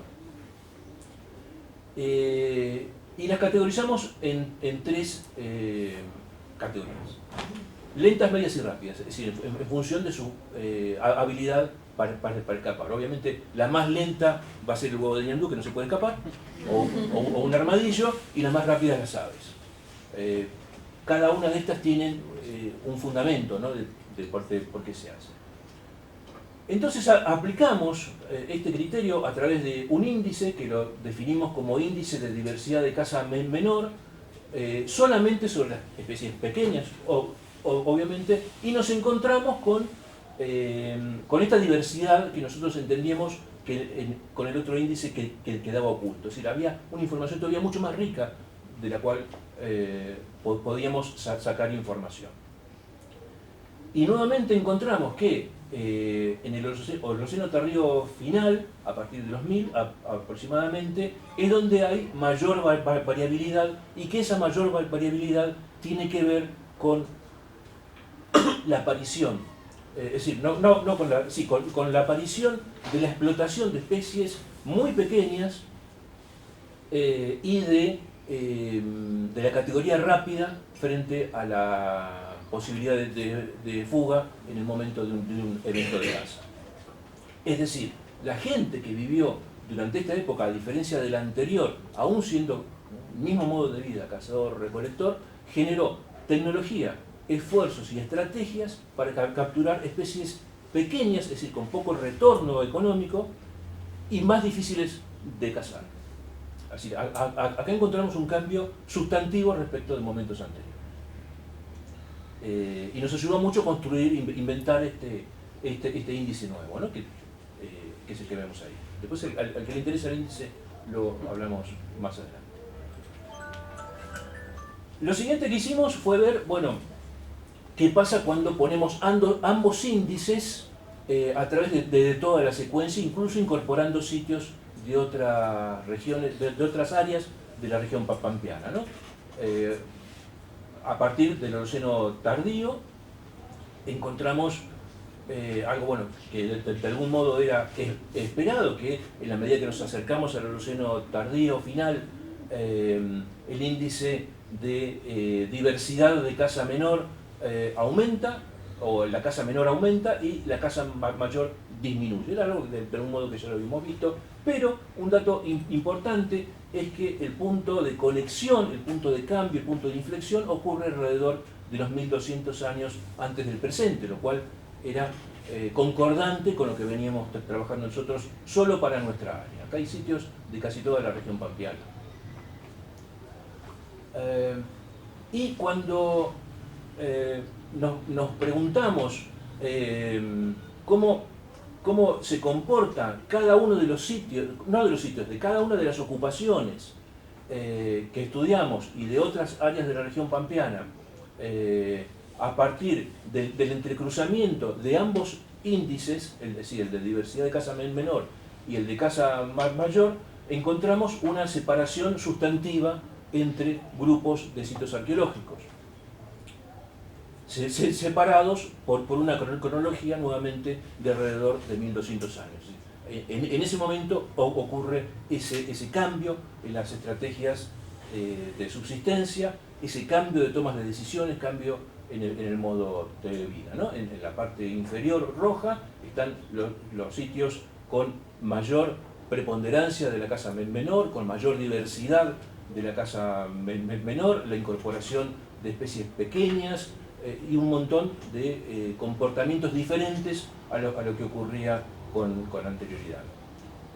En síntesis, entonces, para este momento encontramos este aumento de la cantidad de presas pequeñas incorporadas a la dieta, procesamientos exhaustivos, es decir, el aprovechamiento de todo el esqueleto, a diferencia, por ejemplo, de lo que ocurría en el Holoceno medio, que encontramos fémures enteros, tibias enteras, o con una fractura sola. Eso en el Holoceno tardío no ocurre. Incluso el despellejamiento de especies muy pequeñas, como los lagartos y los cuises y las vizcachas, cosa que no ocurría con anterioridad, y concordancia con cambios que ocurren en el resto del contexto de estos sitios. Es decir, no es que la fauna va por un lado y el resto de la evidencia va por el otro, sino que hay un aumento y una complejización en la tecnología ósea, aparecen nuevos recursos, en este caso de fauna, aparecen tecnologías diferentes, principalmente con el material lítico, aparecen puntas de flecha diferentes, más abundantes, microlitos. La tecnología lítica es absolutamente diferente a lo que ocurría con la anterioridad.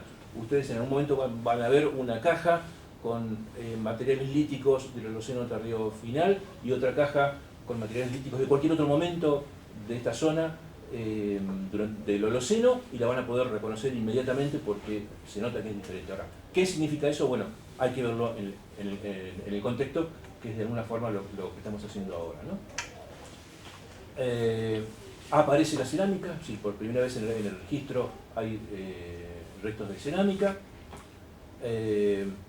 Algo que ya comentó Diana en su momento, hay un uso prolongado del espacio, los sitios son más, tienen mucha más evidencia, lo que sugiere que había muchas más personas en los campamentos o las mismas personas proporcionalmente, pero más tiempo en el paisaje, lo cual repercute directamente en el modo en que se apropian de las presas. Aparecen las pictografías, es decir, todo esto está ocurriendo al mismo tiempo y todo esto lo podemos comprender en tanto vayamos incorporando distintos aspectos de los estudios que los distintos profesionales del laboratorio van realizando. Y aparecen las materias primas exóticas también, ¿no? Como ayúdame Diana, la obsidiana, por ejemplo, o el maíz. Es decir, a través del estudio de los restos óseos nos podemos hacer preguntas de cómo la gente del pasado no solamente se vinculó con el medio, sino cómo fueron las tomas de decisiones, su movilidad, su relación con el ambiente. Y mejor podemos hacerlo en tanto podamos complementar estos estudios con el resto de los estudios que se realizan en los sitios. Nuevamente, no se estudia un sitio, si bien ustedes van a ver una tesis en lítico, una tesis en cerámica, está bien, es lo que está estudiando ese profesional en ese momento, pero eso siempre es parte de un estudio mucho más amplio para comprender esos sitios. Si no se pone en contexto los distintos estudios de distintas disciplinas de la arqueología que se están haciendo en el lugar, no se comprende qué es lo que ocurrió en el lugar. Por ejemplo, las puntas de proyectil pequeñas, numerosísimas, que aparecen en los sitios del Tardío final, encontramos la explicación ahora por la gran diversidad de presas pequeñas, por ejemplo. Los microlitos que aparecen, es decir, el material lítico, artefactos filosos líticos muy pequeñitos que encontramos en los sitios del Tardío, tienen sentido en tanto encontramos que hay cuises que fueron despellejados, es decir, que necesitaron herramientas específicas, es decir, se necesitó la planificación y la habilidad para generar herramientas muy pequeñas para procesar animales muy pequeños y obtener, por ejemplo, la piel, que es también muy pequeña, ¿no? Es decir, a partir de esto comienza a tener sentido todo lo demás.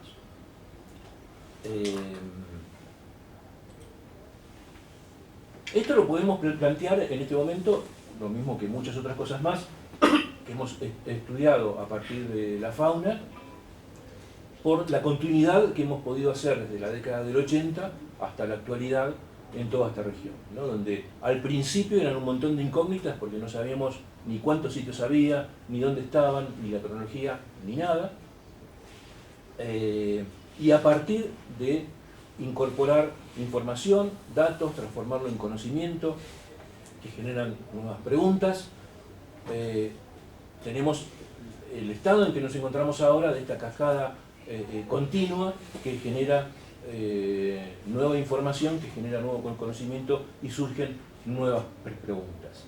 En el caso de la zooarqueología, bueno, esto se aplica para todo, ¿no? Pero en el caso de la zooarqueología nos podemos seguir haciendo nuevas preguntas, nos hacemos nuevas preguntas, hay un montón de cosas por resolver. Tenemos la suerte ahora que contamos con esta base que es muy sólida, a partir de la cual nos podemos parar y construir nuevas bases sólidas, reviendo, revisando, corrigiendo, pero digamos, contamos con algo, y las nuevas preguntas las van a tener que hacer ustedes, que para eso están. Así que en años subsiguientes serán ustedes los que estén sentados acá. Gracias, Carlos.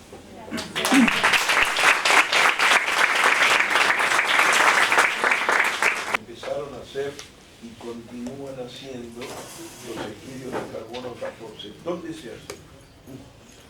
En Argentina se hace en la Universidad de La Plata y en Buenos Aires, con una técnica llamada más tradicional. Nosotros hemos fechado en La Plata, pero el rango de diferencia es distinto de fechar con una técnica más sofisticada, que es el acelerador de espectrometría de masa, que se hace en Estados Unidos, entre otros países. Cuando esa técnica empezó a ser más digamos, mayormente implementada, solo estamos fechando allá, en Arizona. Pero es caro, Sí. $600. ¿Por vieja? No, Por sí, más. por fechado, fecha. por fechado. Cada cronología, $600. Sí. Por eso digo, no sabemos más a qué época corresponden los contextos. La Por otra ahora. sería, hablaron de dos líneas de investigación, una local y la otra supongo que no local. Esta verónica. Pero, El próximo encuentro. ¿por dónde Dejamos andaría? los puntos suspensivos para el miércoles, creo que es 18 de noviembre, que ya vamos a hacer circular a las 6 de la tarde. Pero bueno, te adelanto igual la respuesta. La otra línea está anclada en el noroeste argentino. Noroeste. Sí. Catamarca. En la provincia de Catamarca, particularmente en la región de La Puna y los valles cercanos a La Puna de Catamarca. Bueno, van dos. ¿Qué hacen cuando hacen la excavación y terminan todo? ¿Qué hacen con la excavación? ¿La cubren? Generalmente sí, a veces no queda mucho, pero generalmente sí, dejamos el sitio como lo encontramos, ¿Cómo lo encontrar? claro. Sobre todo los perfiles cuidamos, ¿no? Los Sí, perfiles que quedan los protegemos. Y va a variar sobre si llegaste a la línea de base, es decir, si no tenés más posibilidades de seguir excavando, directamente de esa tierra de la zaranda, porque todo lo que vas excavando con mucho detalle va a un balde, del balde va a la zaranda, que es una malla, tipo un colador, y ahí empezamos a ver eso que se nos escapó de la excavación. Entonces, bueno, si llegaste a la llegada de base y no hay perfil para cuidar, se tira la tierra de la zaranda, y si no, se cubren esos perfiles y ese lugar, base hasta la que uno llegó, con algún tipo de material, como por ejemplo tiras de media sombra, y luego se tira la tierra de la zaranda. Pero eso te marca de llegué hasta acá, en la próxima campaña abro y sé que de ahí hacia abajo todavía no está tocado. Y la última, ¿de qué población estamos hablando? Para tener una idea nada más. ¿A qué nivel? ¿A qué cantidad de...? No, imposible. Imposible. Imposible. Pero, por ejemplo, en un sitio que investigaron que era un sitio que lo habitaban, tienen que tener alguna... No hay manera, es ficción ya. Es ficción. Te puedo decir un alero, el alero de Rincón Grande, el sitio 2, que tiene 3.900 años, debe haber habido 1 o 2 personas. me animo a decir eso, porque encontramos un contexto sumamente efímero, increíblemente claro en cuanto al fogoncito y 8 piezas líticas nada más. Una rota que la dejaron y se fueron, no hay más nada, ni en los costados, ni para arriba, ni para abajo. Eso no, o sea, ahí podemos calcular que pasaron tal vez una noche, un día. Fue fantástico encontrar un contexto tan chiquitito que habla de un momento de ocupación de un alero, que es un techito nada más, de una acción sumamente efímera. Yo calculo que hay más de 2 o 3 personas. Y Porque en habría... Amalia, Diana, que tenés como un contexto más de vida doméstica. Pero no podemos decir si son Sí, 10 familias o 100 personas. No, la verdad que no me animo. O en el Abra, que hay de todo, es un turrón era la matriz, había tantas cosas, había más lítico que sedimento. Pero puede ser 50 familias a lo largo de 300 años. Porque las matrices compactan a veces cientos de años, y en cientos de años muchas generaciones, pero no se puede saber. Y si me permiten una última, en uno de los gráficos, abajito, decía 20.000 años, en zooarqueología. Uno de los primeros. Sí. Sí, porque esas columnas mostraban toda la secuencia ambiental. Nada más que por eso. Ah. Porque si nos fijamos,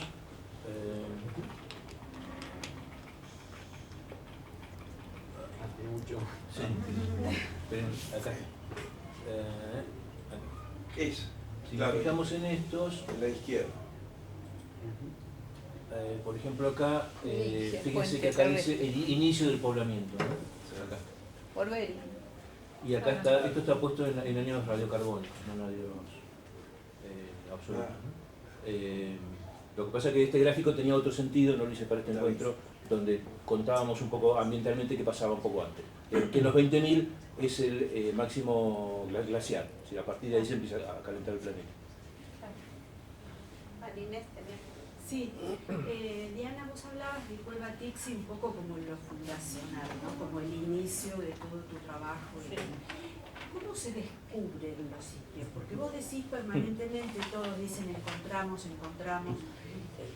¿Cómo es? Vos vas Trabajamos caminando en y la sierra, pensás sí. en la sierra y mirás los aleros Sí. y pensás los lugares donde puede... Intuición femenina también. No falla, ¿eh? No, son muchas horas y muchos años Porque uno seguidos de piensa caminar y en la caminar. habitabilidad, no en salvajes que trepan que están así trepados, no. Eran núcleos familiares, mujeres embarazadas, gente más anciana, Chiquitos. chiquitos, de 2 años que se van por todos lados, que no se pueden caer, es decir, son humanos.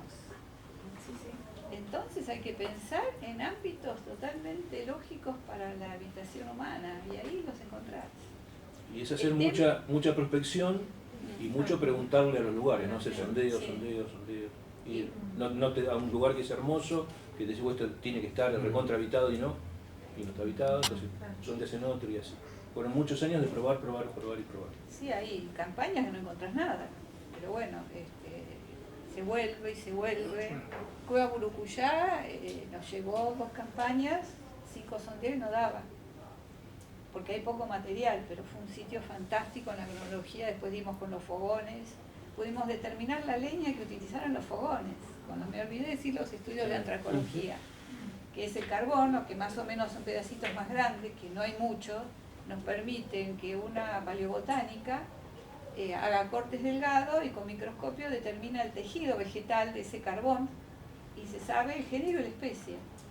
Entonces tenemos sauce hace 10.000 años, tala, desde ya el curro fue muy utilizado en los fogones. En Burucuyá tenemos un arbusto que es tipo margarita, exenesio, utilizado probablemente para prender el fogón, porque es como pajita. Después una madera dura y una madera blanda, como hacemos nosotros en una salamandra, en el mismo fogón, fantástico. Ese fogón tiene Burucuyá 10.600, ya me confundo, son muchos de 10.000 y pico. Es fantástico, porque encontramos la acción humana de ir a recolectar la leña, sabemos que esas plantas estaban en el ambiente y el prender fuego, y también estuvieron poco tiempo, pero mucho más que en el del alero de Rincón, grande, ¿no? Porque ¿Y los nombres? inventamos. Algunos... ¿Amalia a qué se debe? Al nombre de la dueña del campo que nos permitió. Hay muchas razones. Vos dijiste que en la cerámica fabricada por mujeres tenían como un sello distintivo que se llamaba Mamelones. Los mamelones. mamelones. Son 2 tetitas. Ajá. Es el asa con 2 tetitas. Todas las chalias, que son las ollas, son como las Essen, un grande. Eso parece puchero. En jefaturas con caballo. Se comían, o sea, se alimentaban de caballo, sin duda, y tal vez vegetales que en el circuito de nomadismo traían. ¿Cómo Claro, protegen pero los lugares? eso en la cerámica, ¿es específico de estos grupos Sí. o viene de también, o es algo más universal? No, es cuestión de identidad del pueblo mapuche de la Araucanía. Ahí, o sea, yo tomé estudios de las mismas vasijas de la Araucanía que están acá y tienen los mismos mamelones. Y me parece que ahí hay una concordancia de género y es altamente probable que sean artesanas mujeres. No lo sabemos, pero se sospecha. Federico, vos hablaste de... Vos preguntaste cómo se protegen los lugares. No hay manera. Hay una ley, hay de todo. Yo lo que hago es no decir los lugares. Claro. De todas maneras, pasa a ser casi una competencia social. Después te dice, a ver quién es el más piola y lo encuentra.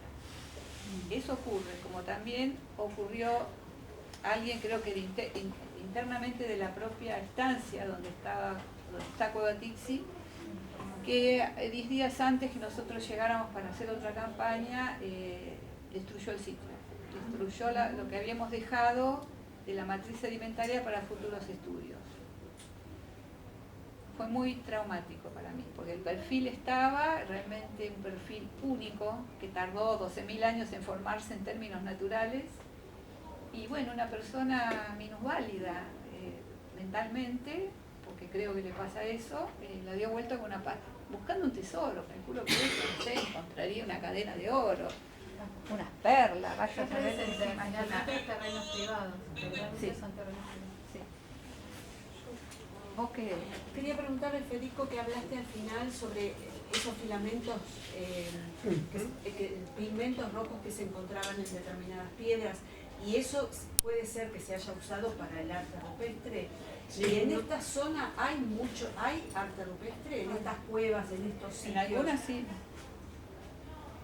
En algunas sí. Esto que decía que las de mayor concentración están cercanas a Mar del Plata. Sí, claro. Hay, Sierra de los Padres, ¿no? es la peregrina, sí.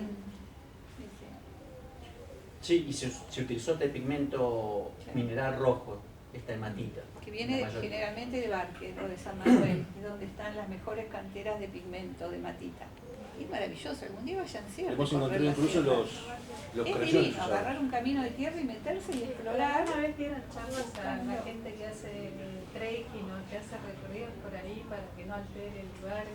Han venido, pero Tuvimos un proyecto de extensión, Sí. el último, en que los convocamos, pero bueno, van así como, o sea, de a 2 o 3 van, qué sé yo, o sea, y los que hacen Escalada. escalada. Claro, porque creo que están afectando un sitio. Sí. Sí, Sí, sí, sí, uno, sí. uno Sí, con sí. arte. Sí, Se con pusieron arte esos rupestre. ganchos todo alrededor, Sí. saben. Y lo saben. Sí, Las lo saben, zapatillas están informados. cruzan. Sí, sí, lo saben. Yo me crucé con uno de ellos, sí, lo Sí, crucé, sobre claro. todo Pero, ¿qué haces? Legalmente no podría ocurrir, pero no hay un instrumento, ya no hay conciencia social sobre eso. Porque Argentina ha destruido este pasado. Entonces, si la gente no lo incorpora, no lo respeta, aparece este tipo de personajes que se la creen, no sé qué problema tienen, pero es muy difícil conservar los sitios arqueológicos. Algunos propietarios donde están los de mayor envergadura, donde nosotros hace 30 años que trabajamos, fuimos un día a prospectar y todavía nos quedamos. Es una familia maravillosa, grande el campo y tiene unos sitios fantásticos. Ellos los cuidan en los términos de no dejar entrar a nadie, pero porque no quieren entrar por ningún motivo a nadie. No es porque sea solo lo arqueológico. Y en esa condición familiar los sitios se están preservando. No hay medidas ni municipales ni provinciales que puedan aplicar la ley de preservación de sitios arqueológicos, que la gente sepa. Es muy difícil. Está el tema de ir a buscar y mirar, y algunos que se meten pensando que es energético, se tocan las piedras, pero eso es una taradez. Esta situación es tan así en el norte también, esto que relata Diana. ¿en cuanto a qué? Al tema de la En cuanto a la conservación. invasión, con Sí, otros. peor, porque ahí tenés como, vas caminando y vas viendo los Claro, restos la cerámica. arqueológicos, entonces, sí. Hay más profanación de tumbas por las vasijas. Acá eso no está ocurriendo porque no era la forma de tratamiento funerario, pero sí, meter la pala y, bueno, en Perú también es endémico. Es terrible. Es una cuestión ideológica de cómo la sociedad se vincula con el pasado. Yo he tenido prácticas de trabajo en Francia, y no es porque sea Europa, pero realmente algunas cosas funcionan, y el respeto por la arqueología, a nadie se le ocurre hacer lo que se les ocurre a estos tontos acá. Pero calculo que será también porque estaba más reglamentado Sí, y sí, regulado. y sobre todo porque tiene, Más bueno, las información, más educación. Claro, y además, todo lo que es prehistórico para ellos, usando este término, En Francia se dice el primer francés.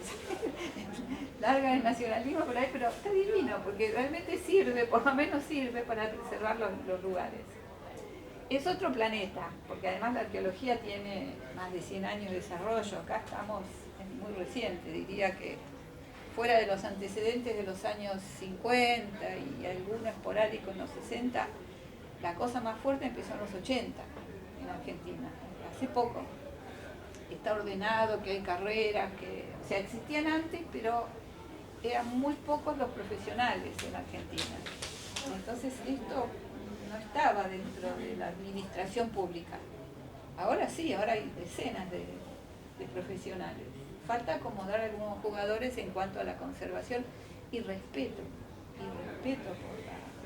por el capital cultural que significan las piezas rescatadas incluso por los profesionales, como los sitios. Los sitios es fundamental, porque no es la pieza en sí nada más, que está en un museo o en un gabinete, sino el lugar habitado, porque tiene otro contexto geográfico, otro contexto de conservación. Yo me arrepiento de no haber excavado todo el sitio Cueva Tixi y haber dejado la mitad para el futuro. Fui una tonta, porque ahora no está. O sea, es tierra revuelta, como las que hay en un container. Está todo revuelto. No le pasó nada, hicimos la denuncia, fui a 3 comisarías, porque encima decir saquearon Cueva Tixi en un contexto policíaco. No, fue para hacer otro trabajo. Fue para hacer un gran trabajo de... No sabes lo que hemos vivido. Fue muy difícil. Después... Había otra pregunta, pero me parece que había otra pregunta.